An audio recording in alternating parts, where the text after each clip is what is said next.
Okay, I think it is 12 o'clock, so we're going to go ahead and get started. How is everybody today? Hope everyone is well. I have a little bit of housekeeping to do initially. So for those of you who haven't been on one of our webinars, I'm Melissa Garcia. For those of you who haven't seen enough of me and are not sick of me by now, my name is Melissa Garcia, and I'm one of the partners over here at Altitude. And today we're going to talk about, well, I'm going to tell you, we're not talking about COVID and we're not talking about virtual meetings. We're talking about marijuana. But some housekeeping on your screen. You will see the PowerPoint presentation in the center of your screen. This should take up most of the screen. There should also be a small box on the bottom right-hand side of the screen with the video feed, i.e. the presenter, me. On the left side of the menu, please select the questions and answers icon and type all your questions there, which will be addressed at the end of the webinar. So the webinar is only an hour today, so I'm going to try to get through my entire presentation and then accept questions at the end. And it could be that during the presentation, your question is already answered. CMCA credits are automatically generated once the webinar hosting site provides an attendance confirmation report and will be sent via email within 48 hours following the webinar. These credits are not transferable.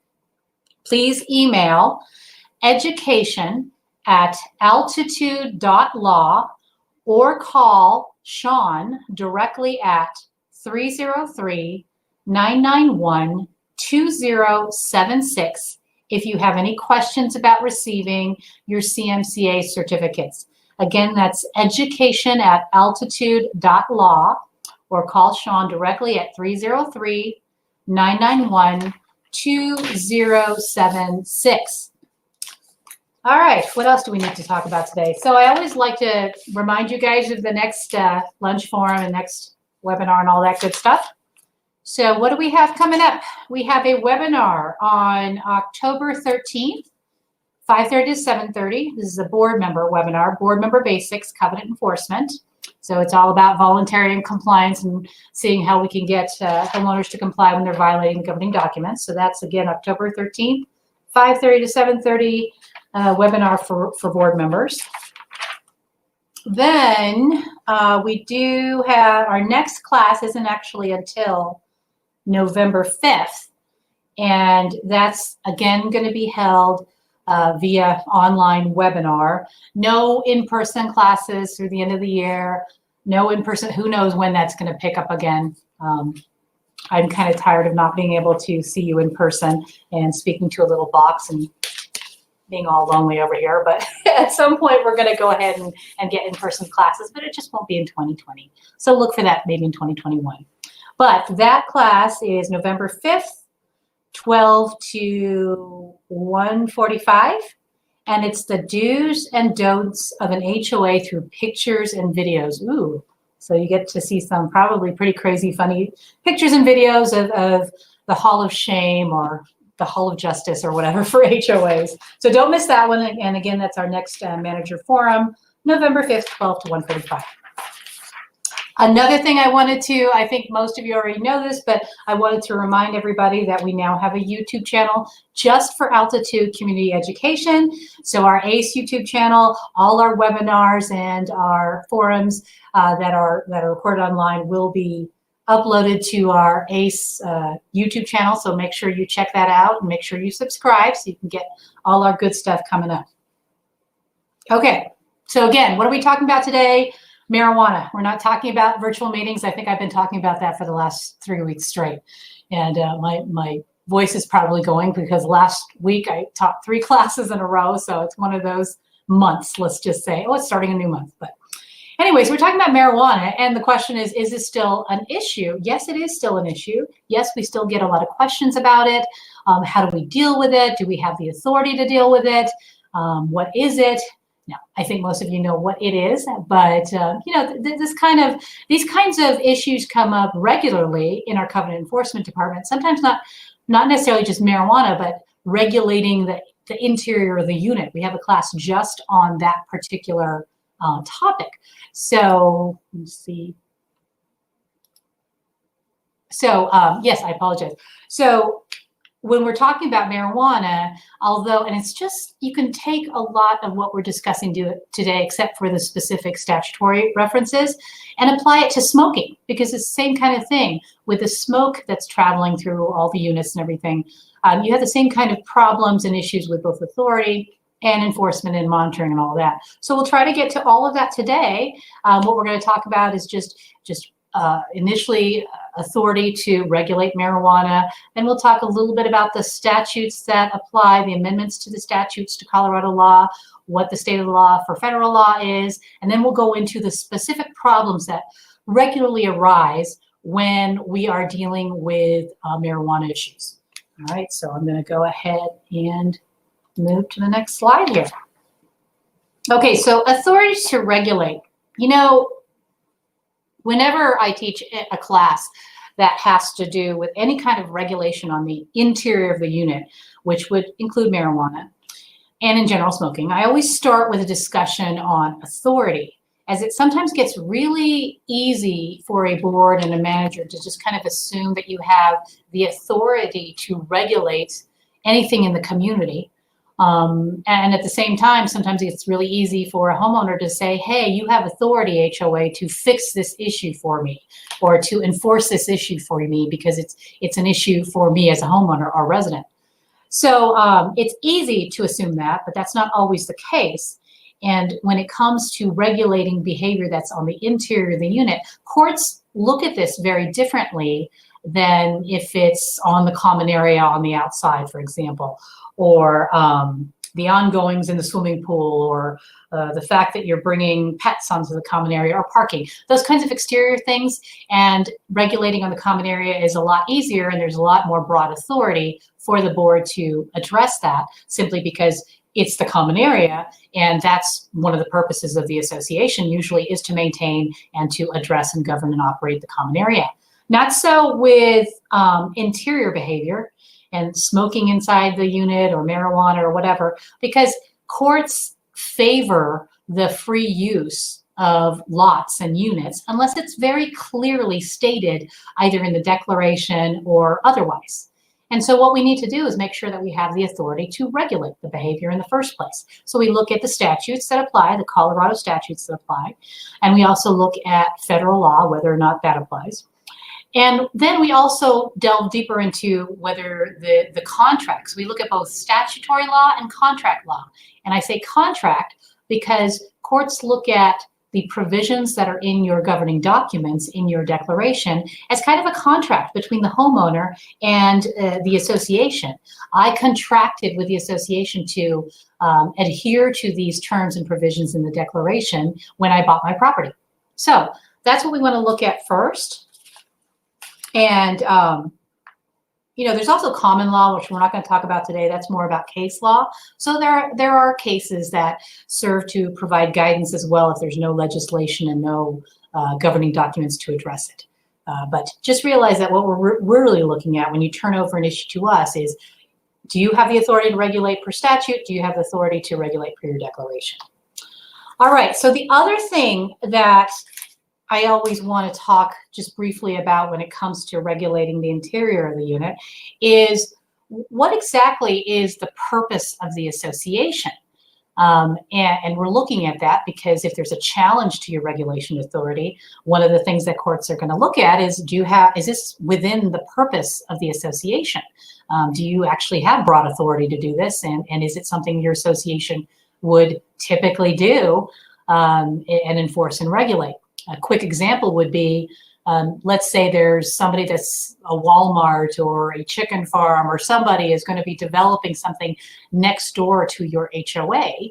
It's not within your community, but it might have an impact on your community. So some would question whether or not the purpose of the association is to address that negative impact that's going to occur because of whatever's being built outside of your community. Same thing applies with respect to within the community and particularly inside the unit. Now look at these. I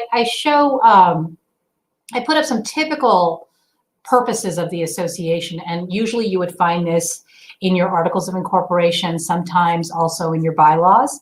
But all of these bulleted pointed items are really more about activities and behavior that affects the external piece of the community. You know, you're looking at preserving and enhancing the property, so maintaining the common area. Harmonious community living. A lot of that has to do with how your behavior is and what you do outside when you're interacting with the other community members. The common scheme, the aesthetics, the harmonious design.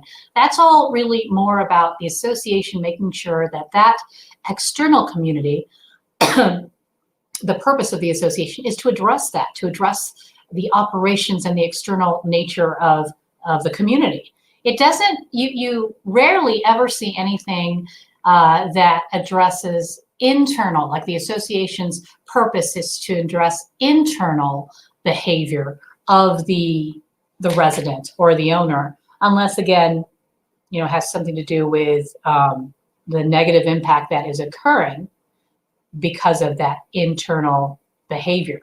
So the reason you should care about the purposes of the association when discussing marijuana, smoking, or any kind of interior behavior is really because courts will only enforce rules that further the general purpose of the association and that are reasonable. Now, notice I said rules and not covenants, because if it's in the covenants, which we'll talk about later on, it's deemed pretty much law unless it's contrary to the statute. But with rules, and this is where I see a lot of the boards trying to regulate interior behavior and marijuana or whatever it is, they try to do that by adopting rules.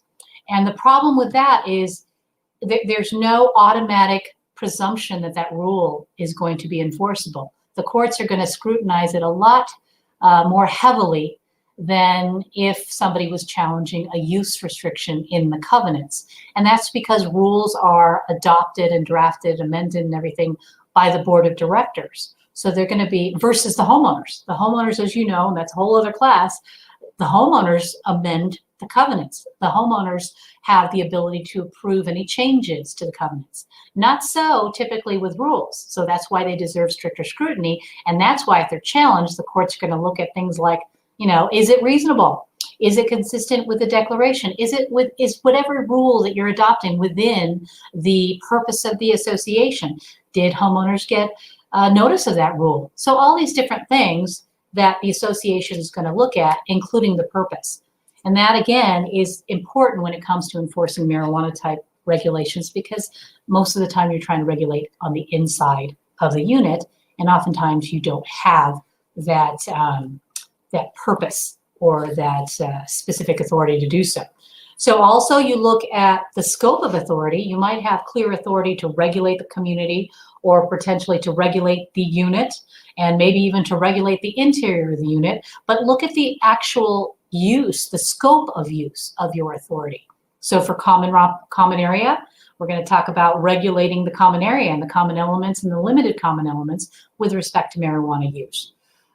Usually the declaration also says that you have the right to regulate the lots or the exterior modifications of the units or within the lot boundaries, because again, it's a external impact on the community.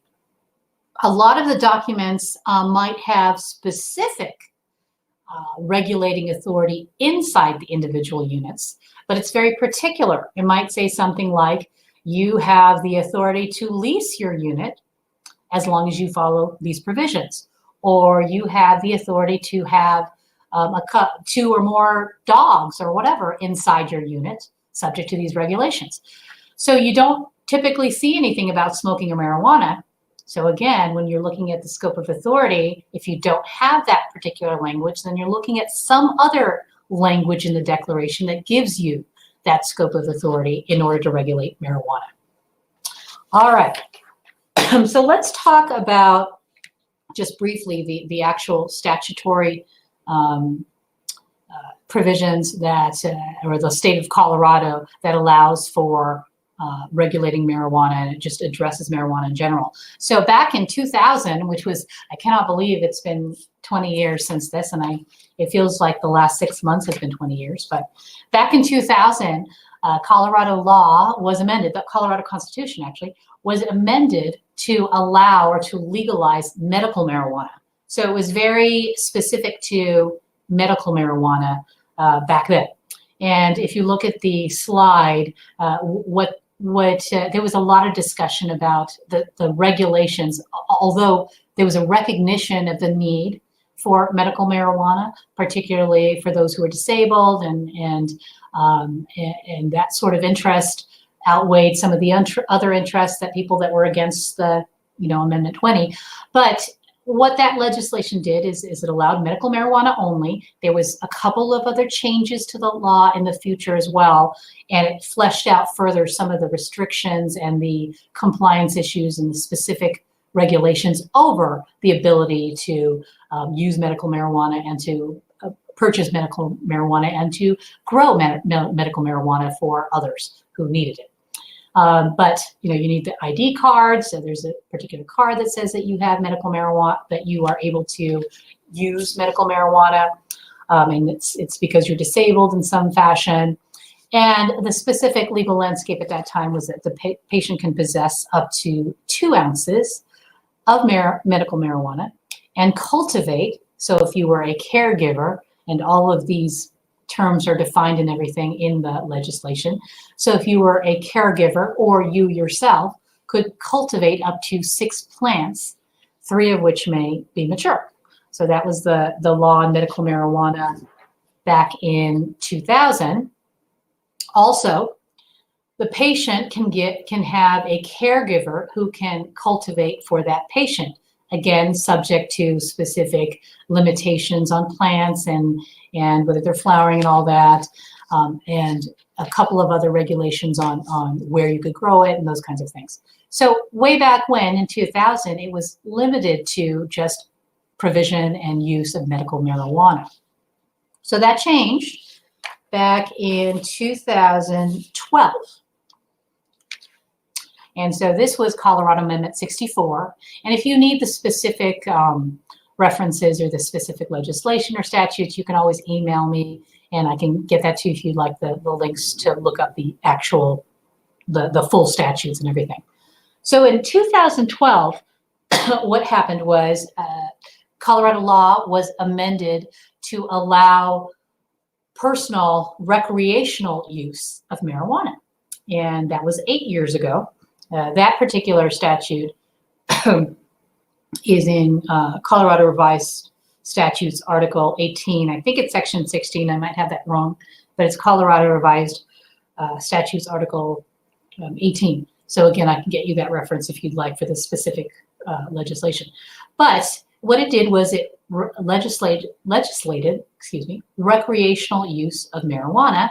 You still have to be 21 years old. Well, not you still. You have to be 21 years old.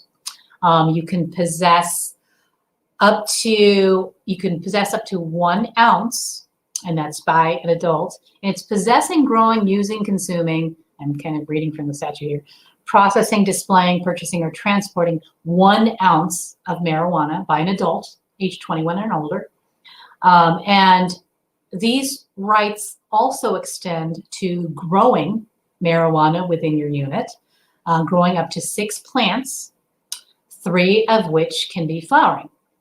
And there's also some retail sale legislation that was also adopted. I know that there was a bill just last year that addressed some of which I'll talk really briefly about, but it allows for retail sales and allows for specific regulations over how those retail sales will be conducted, where they will be conducted, what kind of restrictions, what kind of licenses, what kind of taxes. Of course, state's got to get its cut and all of that. And it cannot be used in an open and public area. So I did want to talk a little bit about what that means. So public use, obviously, is illegal. So the way that they've defined outdoor and indoor areas that are public use are sidewalks, parks and amusement parks, ski resorts, concert venues, businesses, restaurants, cafes, bars. And then we'll talk a little bit about the common area of the condo buildings when we get into the actual enforcement and authority to enforce marijuana smells and all that. So we'll get into that as well. So how does that dovetail with the medical marijuana language that we just addressed? So think about it in terms of, so first of all, you now have the right to recreational use up to 1 ounce and the right to grow plants, 6 plants, 3 of which can be flowering. But if you are an adult and you're also a caregiver to other medical marijuana users, then this same adult can grow another 6 plants for each of those persons that you are caregivers for. So you're a caregiver for, 3 of which may be flowering. And so there, if you're an adult and registered as a medical marijuana user, then that adult can possess up to 12 plants, 6 of which can be flowering. So when you think about how you combine all of that, it could be really impactful to those around you if you don't have some kind of regulation authority for the HOA to address those negative impacts, which we'll talk about in a second. Might not be an issue for some of the properties with acreage where there really isn't that kind of neighbor to neighbor type of issue, but with condos and with townhomes, especially high-rise condos, or with any kind of detached or attached multi-family residential, even detached residential homes that are close together, maybe patio homes, that can definitely have an impact. So you want to make sure that you have, if it is an issue for your community, then you have the appropriate authority to be able to regulate and handle all the negative impacts. And also one thing I wanted to mention was to keep in mind that local ordinances might be stricter or might have additional regulations that apply to whether medical marijuana users or regular marijuana users or recreational use or retail sales of medical marijuana. So that you have to look at your actual ordinance to see what applies. But just in general, remember that the state now allows it for both medical marijuana as well as recreational use. So then the other thing is, even if we've talked about states, and I'll give you a couple real quick stats. There are 33 states, I understand right now, that allow for medical marijuana, and 11 states that allow for recreational use of marijuana. And the bill that I talked about a second ago that was in Colorado, that was last year. It became effective in 2020, but it was passed in 2019. It's House Bill 1234. That, again, it allowed for commercial delivery of marijuana, beginning with medical marijuana in 2020, and then recreational pot will be followed a year later. And it also allowed 2 new types of marijuana-related businesses. This was interesting in the state. Businesses can apply to be licensed as a tasting room, that can sell cannabis in the state, cannabis products on site. And the law also allows for marijuana hospitality establishments, which allow the on-site consumption of marijuana, but not the sale of it. And then the hospitality establishments can be mobile, such as a tour bus. So, and all of those laws are subject to the cities as well and the local ordinances, so they can restrict and they can decide whether or not to accept or reject some of these things. And but it's clear that Colorado and a lot of other states are regulating the supply and the use and the sale of marijuana, just like alcohol. It's starting to look the same. But when you look at federal law, it's still illegal under federal law, under the Controlled Substance Act. And this is illegal marijuana, use of marijuana, use, cultivation, possession is still illegal, under federal law for all purposes. And there are civil and criminal penalties for that as well, which, again, I'm not going to go into the specifics of that. But what do you do where you have a situation where there's, state law that allows it, but then all of a sudden there's also a federal law that doesn't allow it? And so the law is in flux. And although we might be able to argue that the state allows us to allow it, at the same time, if federal law says no, it's not allowed. But at the same time, the likelihood of federal law enforcement addressing any kind of HOA issues with marijuana use is probably unlikely unless it's some big sting operation. So know that federal law is out there and that it prohibits any kind of use, cultivation, and possession. There's really no connection. There's a disconnect between federal and state. You might be able to argue that federal trumps state, but at the same time, we don't have any clear law, and I'm sure it's going to be changing soon, or more clarification is going to come down. One of the main things we'll talk about later on is medical marijuana in terms of the Fair Housing Act, which is a federal law. And how does that play into it when there's a federal law that potentially requires you to allow or to provide reasonable accommodations for disabled persons, which might include allowing them to have marijuana, medical marijuana. So we'll get to that. Okay, so why does the association care? I mean, I know that's particularly you out there who have condos, have to manage condos and townhomes and all that. There's a lot of specific things that could occur, negative impacts that occur within the association that sometimes get raised by quite a few people, and sometimes it's just one person that's really getting impacted by this particular grow operation, for example. But when it rises to the level of a complaint to the board, and particularly when it rises to the level of several complaints to the board, that there should be some reason to care as an association. So one of the things we talked about in the beginning was impact. And oftentimes interior behavior doesn't impact the community, so who cares what's going on inside the unit. With marijuana, here are a couple of things that we can address. Grow operations. So grow operations are operations where they're actually growing marijuana in a large amount, potentially for the sale or for the use of others, and it's happening inside a unit. And it's, again, when we talk about properties that have acreage, maybe it's not really impacting everybody else, but it's impacting the next door neighbor, for example, of the closer units. Or with condos, maybe it's affecting the person right above or the person right below or right next to you, because of these various things. But grow operations, what I usually see as an issue is, what if you have a condo or a townhome where perhaps water or electricity is provided by the association or shared with everybody, and everybody's on the same water bill or electricity bill, or using the same electricity grid or whatever. And if a person puts in a grow operation, and then that would potentially, depending on how large that operation, that would potentially increase the strain on the water and electricity resources. And that in turn would then affect potentially your assessments, because you're paying these huge water bills or huge electricity bills.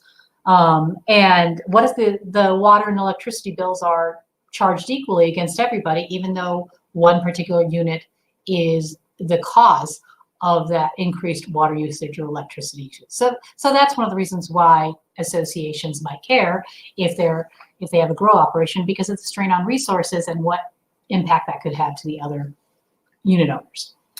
And think about like the caregiver with the medical marijuana, or just the number of plants that could be growing and flowering at the same time.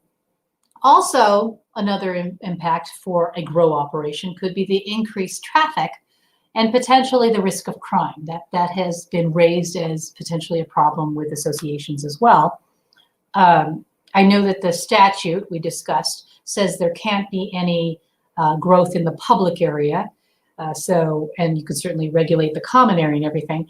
But what about growth inside that still causes people to, large number of people to come back and forth, and increases the traffic to the unit because they're there to buy weed or whatever?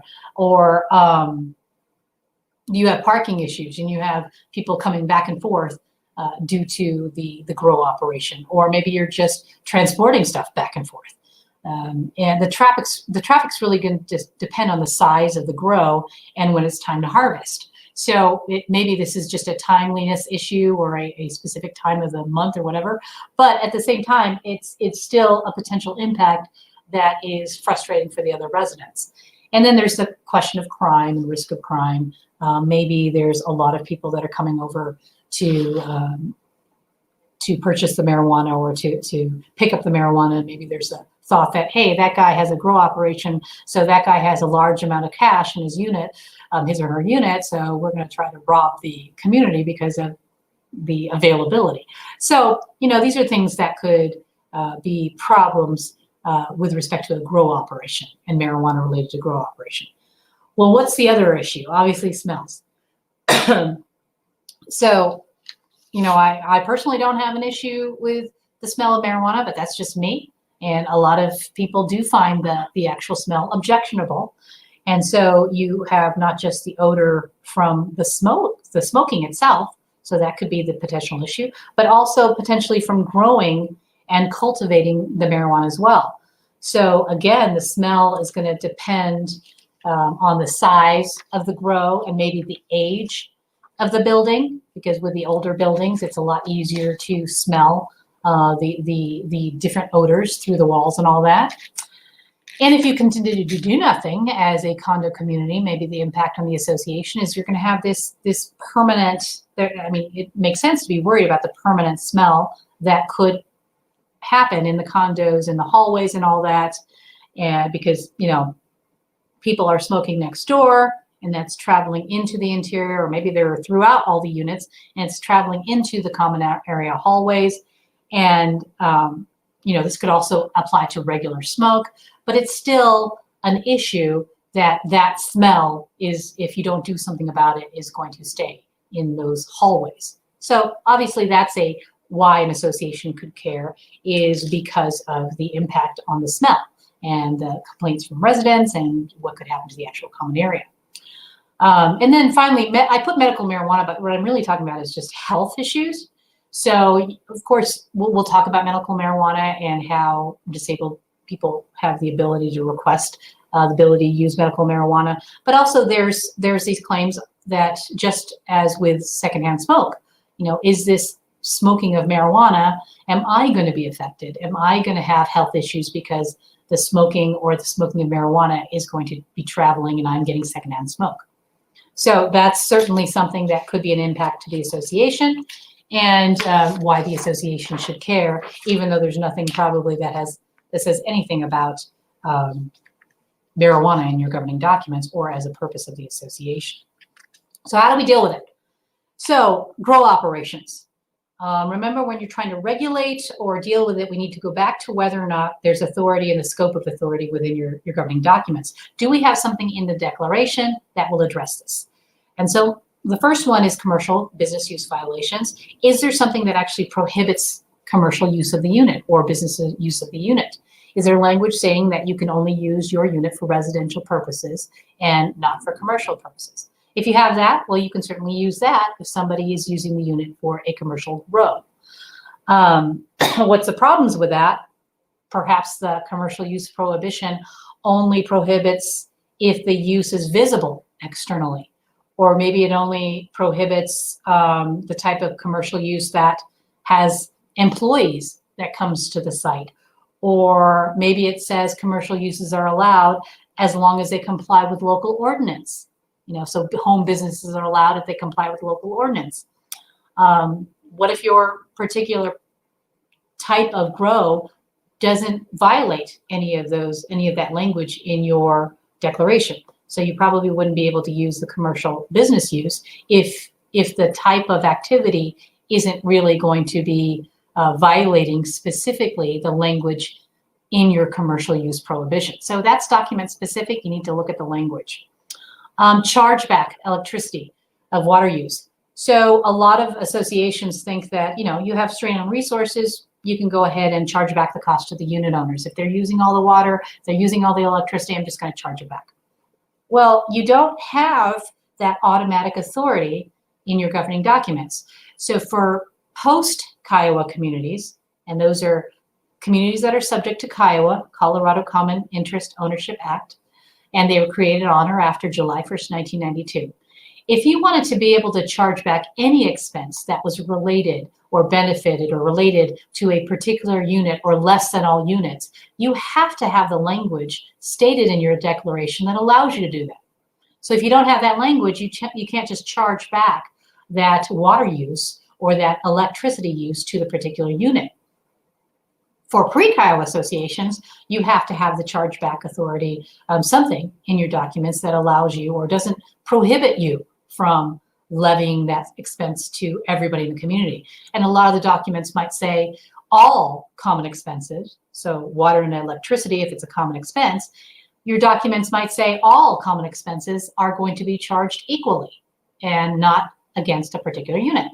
So again, it's document specific. The other thing too is, what about, how are you going to prove that a particular unit used all that water or electricity if you don't have the mechanism, if you don't have the submetering within your particular project that shows that this particular unit actually did use all the water? And, you know, I mean, I know one thing. I talked to one of my litigation attorneys, my enforcement attorneys, and I understand that if there's significant draws in a particular building, then you could maybe, given your city and your code ordinances, you can get code enforcement to see if they can inspect. So maybe that might help, but it's still an issue if you don't have the specific authority to charge it back to the particular homeowner, or you don't have any way of metering it. So the other thing is nuisance and parking violations. You know, we'll talk about nuisance in the next slide because that's more about the smell issue, more necessarily than the grow operation. It's subjective. But if you're worried about increased traffic, for example, because of this, you got to look at what your declaration prohibits in terms of parking. So you've got to look at, you know, what kind of regulation authority do you have in parking? And if you don't have anything, then again, that's not going to help you dealing with the increased parking and the increased traffic with marijuana grows. You can argue violation of federal law, but again, you know, unless it's something that is a huge sting operation, you're probably not going to get federal law enforcement to come out and assist you with a particular unit. And again, the argument will be state law allows it. So what can you do if you don't have any of those provisions? If you don't have chargeback, if you don't have commercial business use violations or parking restrictions that address it, you can amend. And that's what a lot of associations are doing. But remember, when you're amending, you need to get homeowners to approve this. So is it the type of amendment that you're going to be able to get 67%, which is usually what most governing documents require to amend the declaration? Are you going to be able to get that level of response and approval from the homeowners for this particular type of amendment? That's my question for any kind of controversial type of amendment is, do the homeowners, all of them, or an overwhelming majority really care about this issue? If the answer is a resounding no, and there's only one person that's complaining, don't even look at amending, because then you're spending all your resources, time and effort and money and all that to address the issues with one particular unit. So that's one thing about amendment. And even if you do amend to address this, the problem still becomes, you know, how do you monitor and enforce it, which we'll talk a little bit about here in a second as well in our next slides. Can you adopt a rule that prohibits any of these issues? Any kind of use restrictions have to be in the declaration. So it's not like you can adopt a rule that says no smoking of marijuana or no smoking in your unit, because again, you don't have authority to regulate the interior of the unit. So you might be able to say you can adopt a rule with respect to common elements, which we'll talk about, but not with respect to the interior of the unit. So don't try to do this by rule. You would have to amend and know what your community really wants before you spend the time, effort, and money on amending your governing documents to deal with it. So the other impact is smell. How do you deal with that? Before we talk about how you deal with it, I just wanted to raise the fact that you know, smoke and marijuana smoke, any kind of smoke, you know, the way it flows through various buildings, you know, you might not even, there's a problem with enforcement because you first have to figure out whether it's actually happening and where it's coming from. And so I wanted to just address this in these bullet points here. Where is that smoke coming from? Where's the marijuana coming from? Is it coming from cracks at the base of a wall that allows air passage? If so, who is responsible for addressing the cracks in the wall? So that's something that you got to know is where is it coming from? And once you find out where it's coming from, who has the authority to actually address the changes that need to be made? Maybe it's the ventilation system that's the channel, and maybe that's a common area component, and possibly the association has the ability to address, seal off something, or do something with the ventilation system that will address the constant flow of smoke or marijuana smoke throughout the building or the community or the project. But again, you need to figure out where it's coming from. Is it penetration in the walls or ceilings, through outlets, through lights, pipes, whatever, fixtures? Those are all things that could allow for air passage and smoke to go through it. So it's not like the typical type of interior behavior where you can obviously say, oh, okay, the barking dog is coming from that unit, because it's easy. It's often easy to have evidence for that on the exterior. But smoke is different. Same with marijuana. So problems with enforcement in terms of how do you provide it's happening and where is it coming from and who has the authority to actually fix whatever that problem is. Construction defects, I just stuck that in there because it could be a new community or new building, and maybe there was something that there was maybe defective construction that is causing, that's the actual cause of the airflow to allow the smoke to travel in a way that it wouldn't typically travel. So I just put maybe because, you know, defective construction, it's going to depend on the product itself and whether it met code at the time and all of that. So that could be an issue. But when it comes to enforcing, if you're going to put something like that in your documents, you got to remember that this might be more difficult in terms of enforcing and finding out where that smoke is coming from and who has the right to deal with it. Okay, so how to deal with the impact when it comes to smell. How do you deal with smell piece? Again, with the rules, I was going to say, can you adopt a rule? Probably not, unless we're looking at the common elements or the limited common elements. Because if you're trying to regulate the interior of the behavior, interior of the unit, you're going to have that use restriction in the declaration. But if it's on the exterior, and if it's on the common elements or the limited common elements, there's one statute that, again, if you need reference to this or the links or anything, just email me after. The Colorado Clean Indoor Air Act. So that was approved or adopted into law back in 2006, and that prohibits smoking, which would include any kind of smoking. So it would include marijuana in a lot of places. Smoking is prohibited in the HOA common restrooms, the lobbies, the hallways, the clubhouses, the mail rooms, the pool locker rooms, you know, other enclosed, all the enclosed shared areas and entryways as well. And that was changed. For those of you who know this act, the entryway used to be, if you didn't have that specifically defined in your docs or the local ordinance, the entryway used to be anywhere 15 feet in diameter, and now it's 25. So that has been changed, 25 feet from the entryway. And so, you know, you can use the Colorado Clean Indoor Air Act as justification for adopting a rule over the common elements in terms of smoking, any kind of smoking, marijuana or not. I think it's a class 2 petty offense. And so there are subject to fines and legal fees and everything if you commit this particular violation. Then when it comes to limited common elements, although the Colorado Clean Indoor Air Act doesn't address the limited common elements, you as an association do have regulation authority over the common elements, which typically include the limited common elements. Unless there's something that specifically prohibits the right to limit or restrict smoking or something on for example, the limited common element balcony, you as an association or the board has the right to adopt regulations over the limited common elements, just like the common elements. The only thing that you're looking for is whether something in the declaration actually prohibits you from restricting that behavior. So for example, if the declaration said something like, you can have furniture on your limited common element balcony, you can't then as a board adopt a rule that says no furniture.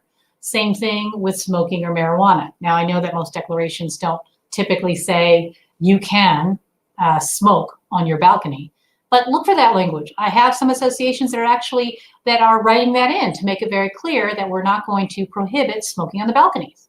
So that's all document specific, and you do have authority to regulate the limited common elements and the common elements, just not the interior, the unit or the interior of the unit.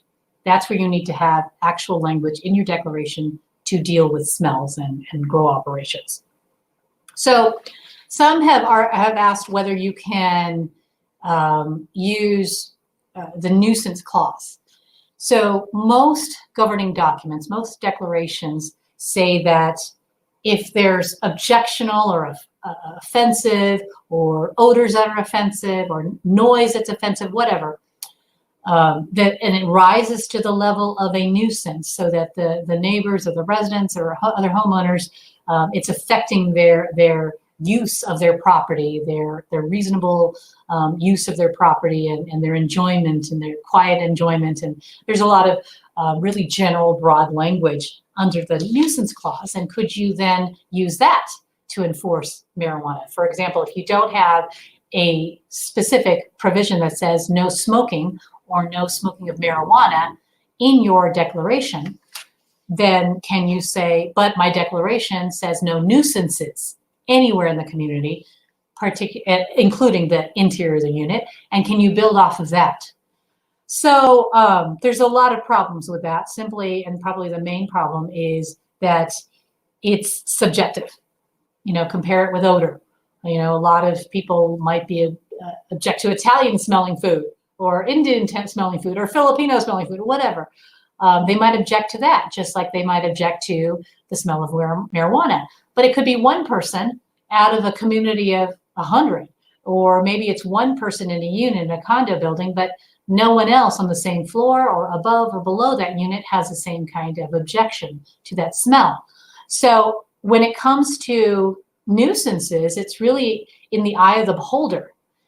And the neighbor, if you want to enforce this because you've got one neighbor who's filed a complaint with the association, well, tell that neighbor, well, look, get your other neighbors. Are they also complaining as well? Then tell them to file a complaint too. Tell them to call the police. Maybe you can get some kind of police report to support your efforts in trying to enforce the smell of the marijuana. I do know that when it comes to litigation, and I've talked at length with our litigation attorneys on this, and when they're in court, chances are that if you don't have three, and this is the magic number from what I understand, 3 independent witnesses, you're going to have a tough case in court in terms of whether that nuisance for marijuana or whatever the other nuisance is going to be provable in court. So you need these independent witnesses, and not just everybody in the same unit, but independent units as well. So you really don't want to take this type of violation to court based on a nuisance provision, because unless you have a lot of people complaining for extended period of time, and also the owners have to actually file a complaint and be willing to testify in court because they're your witness. They're your they're your independent witness, and you need somebody to substantiate your case. So nuisance violations, using a nuisance clause is not the greatest when it comes to marijuana or just smoke in general. It would be better to have an actual restriction against that particular violation. The other thing that I understand when it comes to enforcement, or if you're in trial when it comes to any kind of smoking or smell issue, is I understand that they might require some kind of site inspection. So the deciding party can determine whether there's an unreasonable smell or something. So those generally require pre-notice to the person that is in violation. And so you have to give them notice to the owner, and they're probably just going to remove the grow just for the trial. So there's no smell. So again, if you're trying to do this with a nuisance violation and you don't have an actual thing saying no grow operations or no marijuana within the unit, then there's a lot of factors that could weaken your case in court. trying to do a nuisance violation. So the other thing is how you deal with the impact. I mean, you can just have cooperation amongst the neighbors, and sometimes it's just they don't even know that it's an issue with their neighbor. So why don't you just have them open a dialogue? And it could be that there's some things that the smoker can do that will then alleviate the issue with the non-smoker next door. So there's nothing wrong with just seeing if you can open that dialogue and find some kind of mutually acceptable resolution between the neighbors, have them cooperate with one another. And you know, what we discussed before, just making those changes potentially could help with the smoking or the marijuana with respect to sealing the cracks in the walls or addressing the ventilation system if it is actually a defect or something that the association has regulation authority over. So there's definitely ways that you can deal with it, but the best thing is to actually, if you want to prohibit it altogether, if it is an issue with your community, is to actually ban it or restrict it in the declaration itself. We already talked about restricting smoking on common and limited common elements. You have the authority already to do that. It's the interior of the unit that if it becomes an issue, you want to amend the declaration to address these issues. And we already talked about, you know, different ways you can do this. You can amend the declaration to ban commercial use. You can amend the declaration to ban the actual smoking. Maybe you amend the declaration to ban just marijuana smoking. Maybe you amend it to ban violations in general. Although when it comes to violations in general, there's a lot of violations of state law or local ordinance in general. When it comes to those kinds of violations, then you're looking at a lot of other types of violations of law. So you probably don't want to do that. But there's ways to amend. And again, what you're looking at is making sure that you have the type of community that would support this before you spend the time, effort, and money trying to get this passed. And again, and oftentimes, again, it's 67% to amend the declaration to add this language. The other thing I wanted to really quickly, I didn't put it up there, is smoking or rentals.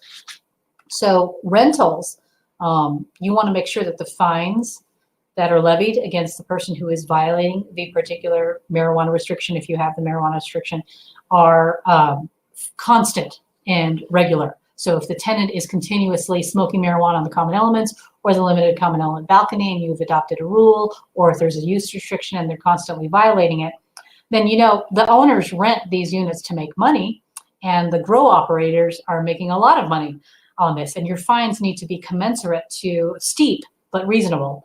But they need to induce the landlord to act so that the landlord, him or herself, will want to stop the grow operation.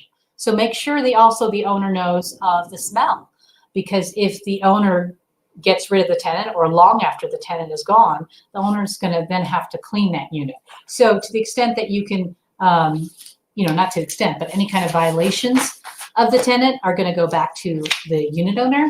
So you need to make sure that they understand the ramifications and make the fines inducement for the landlord to act and to get rid of that tenant. All right, and then one last thing, and then we'll see what kind of questions we have. So medical marijuana, all associations are, for those of you who don't know, and this is applicable to any kind of person with a disability, but all associations are required to provide, and this is under the Fair Housing Act, all associations are required to provide reasonable accommodations and reasonable modifications to persons with disability. And it's a very broad definition of disability. It's anyone who has a physical or mental impairment that substantially limits one or more major life activities. Okay, so that's a disability. Similar language under the Colorado discrimination laws as well. So you can't discriminate against several categories of people, one of them being disabled persons. And if you enforce a particular restriction, rule, or regulation against a disabled person so that it doesn't allow that person to have equal use and enjoyment of the community or of their home, then you're going to be found in violation of the Fair Housing Act. You shouldn't enforce a particular use restriction or regulation against that disabled person if it does affect or have the effect of them not being able to use equally and enjoy the unit in the community. Instead, what you're required to do is give them a reasonable accommodation to that restriction or rule. So that accommodation is not enforcing that particular rule. So with respect to marijuana, let's say someone has a debilitating condition and maybe they have to use marijuana to address the pain, or so it's pain control. Or perhaps somebody has PTSD and then use of marijuana assists with PTSD symptoms. So we're not going to go into details of how to prove this and how to verify that the person's disabled and all that, but let's say we have these as facts. Is the association now going to have to allow it as a reasonable accommodation? They're saying, I know you have a use restriction that says no smoking of marijuana within the unit or in the common elements and all of that, but I need a reasonable accommodation because I'm disabled. So, traditionally, you would say, yes, you need to provide the reasonable accommodations to the disabled person. But the difference here that kind of pulls it out of other kinds of reasonable accommodations under the Fair Housing Act is the fact that, like we said in the beginning, federal law prohibits any kind of use of marijuana. So it's still illegal under federal law, even if the Fair Housing Act requires you to provide an accommodation. So you could argue that the federal law requires you to provide an accommodation. However, that doesn't mean that disability equals using controlled substances that are violate federal law. So you have that sort of caveat that you can use. But at the same time, it's one of those situations where do you want to really get into that kind of a battle with somebody who needs to use medical marijuana, particularly when they're going to challenge and say, but state law allows it, and federal and state law under the discrimination laws requires you to provide me accommodation. So it's not one of those battles you typically want to fight. But when you have dueling disabilities, I just really quickly wanted to touch that. What if you have somebody who needs the medical marijuana and needs to smoke it, but then you have the neighbor who has asthma? There's no clear case law on what happens if you have these dueling disabilities. You're supposed to give reasonable accommodations to both, but what do you do when they both have disabilities? And I know of one case where there was a person who had an emotional support animal, cat, and another person who had severe asthma, and they were dueling. And that particular court came down with the case. I'm sorry, I don't remember the name of the case or which state it was, but they looked at who came there first, who arrived first. That was a part of the criteria in resolving in favor of the person, I believe, who had the cat. And so they moved in first. So they were there first, so they used that. And potentially that's going to be something that could be used for dueling disabilities when it comes to marijuana. Okay, so that I think is it. Let's see if I can get to some of these questions here. Let's go from the very bottom. Sorry about the dial-in option. We don't have dial-in option. I think we're going to be using a different kind of webinar platform in the future that might allow for that. So I apologize for not being able to do this now. Address use of marijuana on a balcony or deck. We did address that, which is you do have the right to adopt rules and regulations over the limited common elements, which typically include the balcony and the deck and other areas that are within the exclusive use of the homeowner, because it's still a common element. It's just within the exclusive use of the homeowner. So the association can still regulate the common elements, including the LCEs. But what you need to look for is if there's any language that would restrict you from your ability to regulate the LCE balconies or patios. So that's what you're really looking for is restrictions on your right to regulate those areas. And you're going to be looking at that in terms of what's in the declaration, those kinds of restrictions on your power to regulate the LCEs. Is common area or limited common area considered public? No, it's private area. So so forget about the public piece portion of the statute when it says you can't do it on public land or in the open in the public. But again, you have authority outside of the statute and outside of the local ordinances that allows you to address private areas, and in particular, common elements and limited common elements.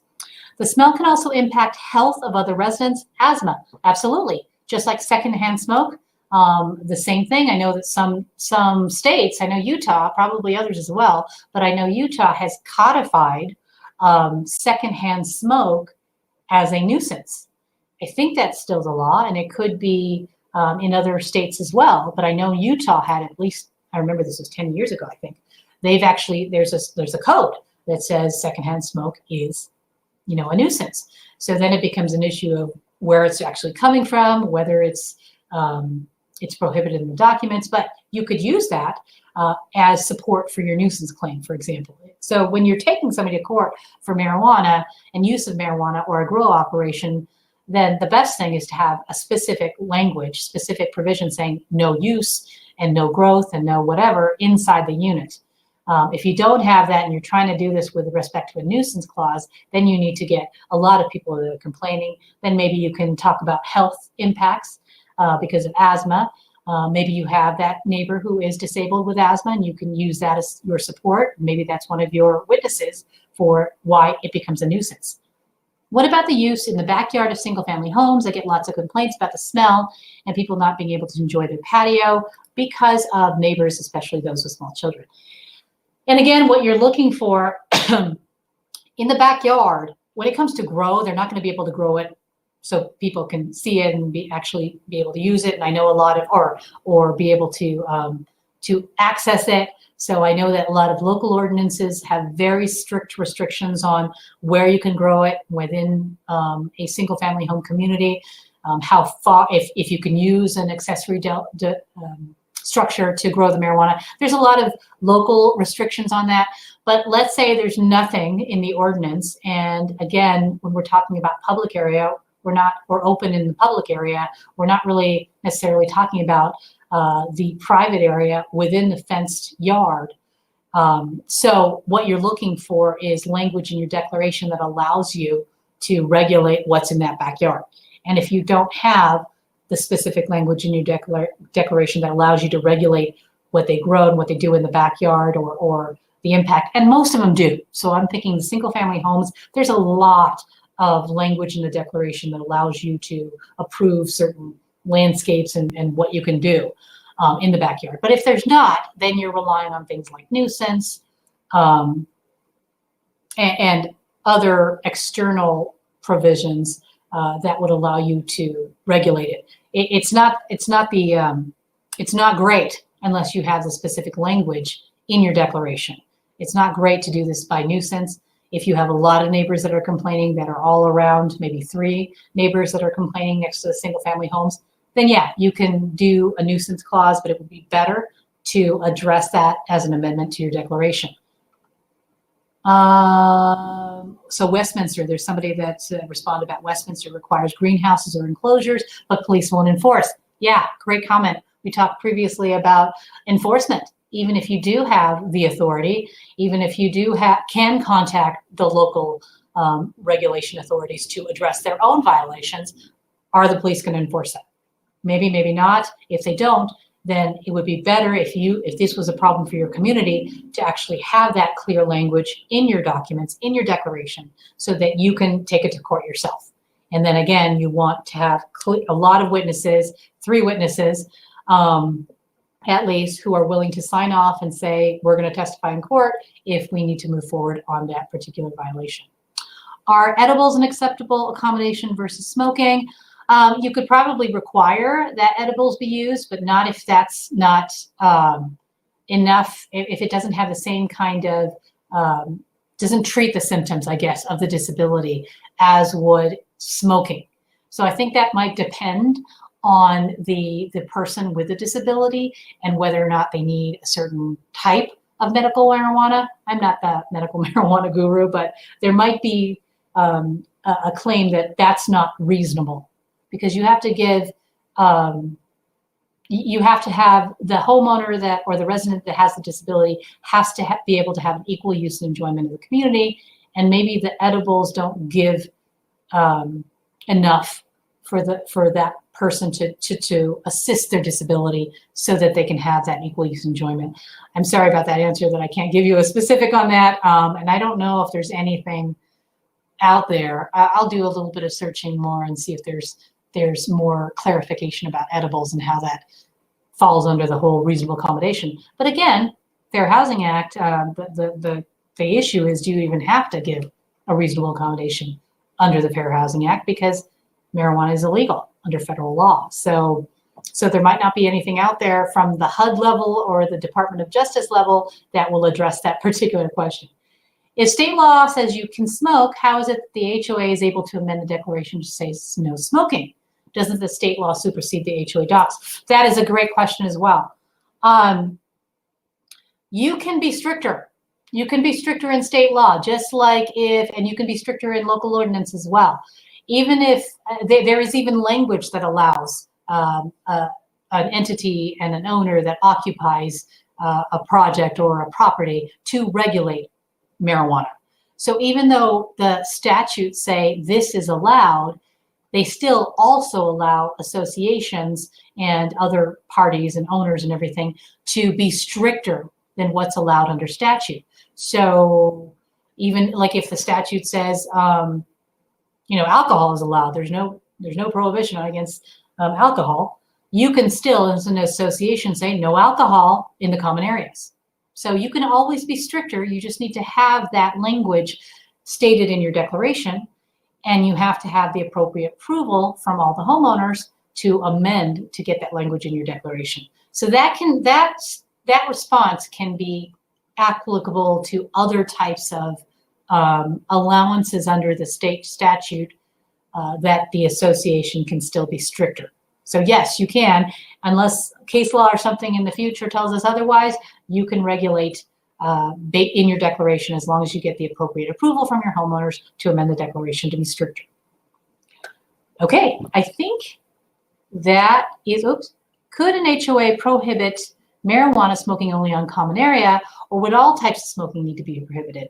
No, you have regulation authority over the common elements, and maybe it's the fact that marijuana itself is the issue with the community versus smoking. So you have the authority to regulate those common elements and limited common elements how you see fit, as long as it's a reasonable restriction, as long as it doesn't conflict with something else in the declaration or with state law or with local ordinances and all that.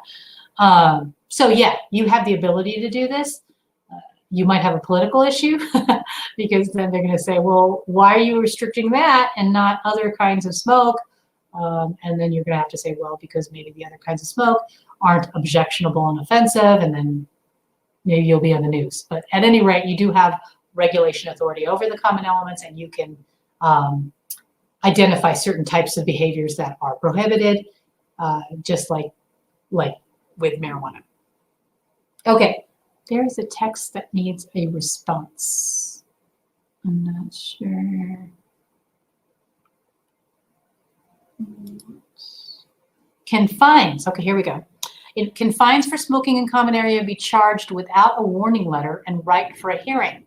No, and this is applicable to all violations. You cannot levy a fine without notice of the violation and an opportunity for a hearing. Any kind of fine. That is clear under Colorado law, no automatic fines. So if you're going to fine for any kind of violation, whether it's marijuana in the common elements or a parking violation or pet violation, adopt your enforcement and fine policy. Make sure that enforcement and fine policy has as the first step, notice of violation, notice of the potential fine, and an opportunity for a hearing. Without that, without adopting that policy and following that policy, you're going to lose in court if somebody challenges that fine. Okay. All right. Thank you so much, everybody. I think that is it. Looks like those are all the questions. Thank you, thank you, thank you. Let me see if there's any more. No, everybody's leaving. Aren't you happy that I didn't talk about COVID today or virtual meetings? Or maybe you're unhappy. If you were here, I would give you some marijuana samples. Just kidding. I like to give resources for my classes.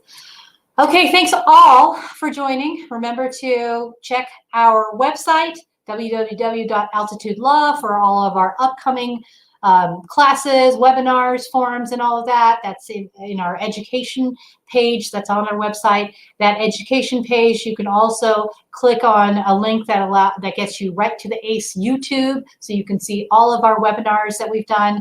And it's also on the homepage of the website as well, all of our resources. If you click on the area that says blogs, newsletters, and videos, that's another way that you can get all of our resources, and just search medical marijuana or marijuana in general. Come to our next classes. I appreciate all of you attending, and here's seeing you next time. And this is specifically for Sean. That is a wrap. What am I going to say? Stay classy, Colorado.